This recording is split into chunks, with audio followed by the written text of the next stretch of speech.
Not to flex, but if there's one thing I'm really good at, it's definitely business. For those of you who don't know me, hi, my name is Christian.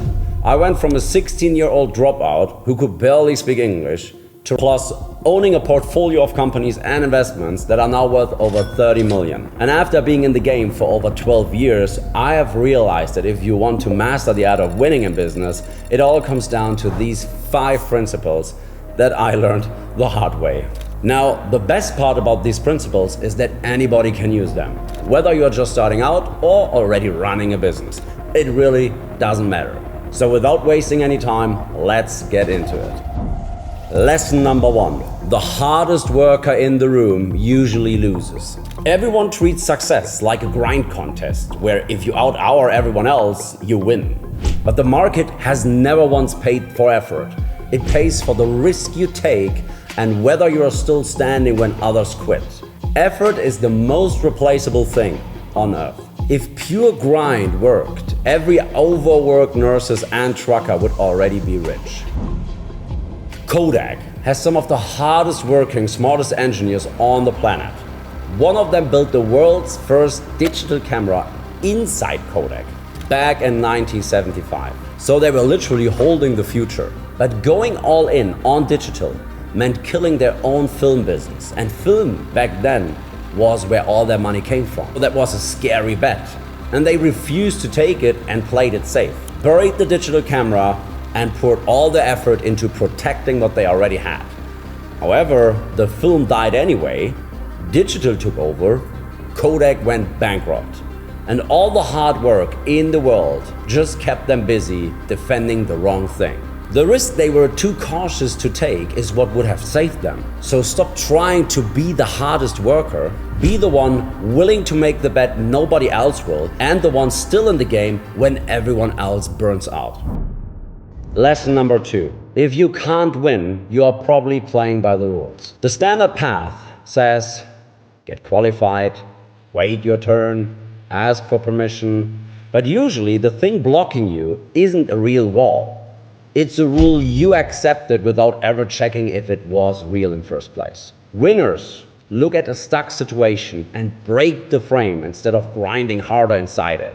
Because he ignored the rule everyone obeys, that you have to be qualified before you're allowed to try. Uber never asked San Francisco for permission to run a taxi company with no taxis. The answer was obviously no. So they just started and dealt with the rules afterward. When you are stuck, stop hunting for a clever move inside the rules. Ask if the rule is even real. Most of the time, nobody's actually checking. Lesson number 3. Let them underestimate you. Everyone's taught to look the part. The image, title, top of the class. But looking like a winner makes you cautious. And it makes you a target. Being written off is one of the most underrated positions in business because nobody guards against a person they have already dismissed. This is my whole life. The labels were meant to bury me. The diagnosed, the dropping out, the kid nobody bet on became the exact thing people never saw coming. Every competitor underestimated me. The weakness was the disguise. Chasing the gold star trains you to fear losing, and people who fear losing never take the risk that win. Don't burn energy looking impressive. Spend it being underestimated, then let the result do the talking. Lesson number 4. Winners repeat, losers reset. The fastest way to kill a winning business is to get bored of it and go and chase a new one. Owners don't fail because their thing stopped working. They fail because at first it was working. Then it got stuck at a certain point, they got restless, and then they walked away from it to start something shinier. It looks like ambition from the outside, but it's the most expensive mistake a successful founder can make.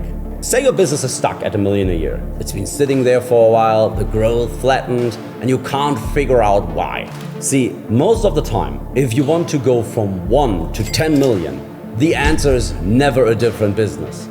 It's the same offer and the same customer you already have. Just a lot more volume. The problem is that more volume puts pressure on everything. The cracks you could get away with ignoring at a million start to break wide open. Your system can't take the load and your team can't keep it up. So the work that actually breaks you through is the boring work. Fixing those systems, building a team that can carry the weight, sitting in the spreadsheets you have been avoiding. None of it is glamorous. And somewhere in there, it starts to feel like a corporate job instead of the thing you fell in love with. So instead of doing that boring work, most founders tell themselves, maybe this model just capped, and launch a second thing. Add a software wing, buy another company. It feels like building. It's really just an escape hatch from the hard part. When you are broke, you restart because you are desperate. When you are winning, you restart because you are confident. You think you are a genius who can run the two things at once. So you split your focus. And instead of turning your $1 million business into a $10 million one, you end up with $2 million businesses, double the stress, double the hours, have the attention on each. The biggest reason for that kind of behavior is that designing a logo, unfortunately, or brainstorming a new brand is fun. But firing a manager who isn't working, writing a boring SOP, fixing a drop in retention is not. Founders chase the fun building problems to avoid the hard ones actually holding them back. Scaling a business past that ceiling almost never needs a new product or a new company. Same product, same customer, same channel. You just do more of it and fix the team so it can handle the volume. McDonald's didn't reinvent the menu to grow. Mr. Beast didn't switch formats once he blew up. They kept winning the same winner and fixed the machine behind it instead of chasing a new one. When something's working, the move isn't a new business. It's doing the boring work to make the current one bigger. Starting something new feels like building. Most of the time, it's just running from the problem that would actually make you more successful. Lesson number 5, the best in the category. Most people fight for scraps in a giant market, doing the exact thing everyone else does. It's better to be the only name in a tiny category than one of many in a giant one. Go narrow enough so that you are the obvious choice, and even if what you're doing isn't truly unique, just say the part nobody else bothers to say out loud. I didn't try to build a software company and fight Microsoft and SAP for scraps. I went after one specific thing. In the broad market, I'm nobody. But in that narrow lane, we were the company. When Tesla started, they didn't fight Toyota and Honda head on, making cheap cars for everyone. They went after one tiny group first. Rich people who wanted a fast, cool electric sports car. They owned that corner, then they moved down to a cheaper model. Same with GoPro. They didn't try to be a camera company against Canon and Sony. If they did, they'd have been crushed. They just went after one crowd. Surfers, bikers, skaters who wanted to film themselves doing extreme stuff. They became the only name in the lane and then grew from there. Stop trying to win a market everyone's crowding into. Pick one narrow lane you can completely own, become the only name in it, and then expand from there. And that's it.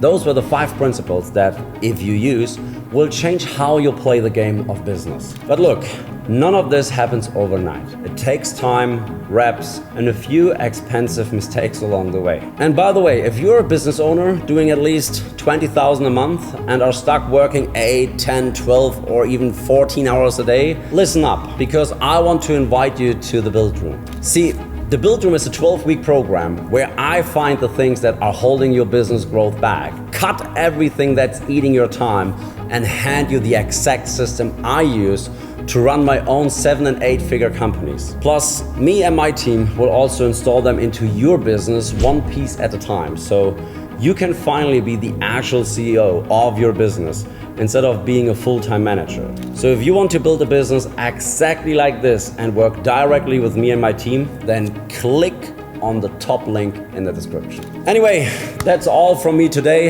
and I will see you in the next video.